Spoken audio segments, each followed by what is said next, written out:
আমরা যে দুধ খাই সেই দুধ কিন্তু কোনো গরুই স্বতঃস্ফূর্তভাবে আমাদেরকে দেয় না, বরং আমরাই জোর করে তার কাছ থেকে কেড়ে নিই। কোনো গাধাই নিজে থেকে কোনো কিছু বহন করে না, বরং আমরাই তাকে জোর করে কাজ করাই।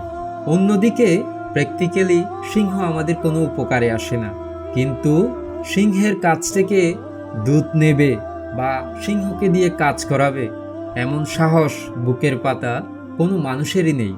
কারণ সিংহ শক্তিশালী, তার সামনে কোনো মানুষই এক মুহূর্ত টিকে থাকতে পারবে না।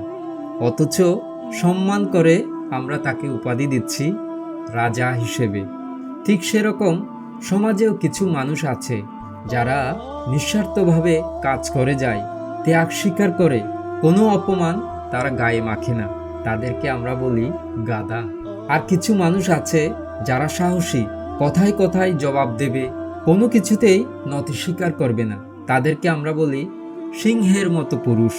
এই উদাহরণ থেকে আমরা একটা ভালো শিক্ষা পাই, তা হচ্ছে সব সময় সর্বস্ব ত্যাগ করে উপকার করতে যাবেন না, তাহলে লোকজন আপনাকে গাধার মতো ব্যবহার করবে। সেজন্য কখনো কখনো সিংহের মতো হতে হয়, তাহলেই মানুষ আপনার প্রকৃত মূল্য বুঝতে পারবে।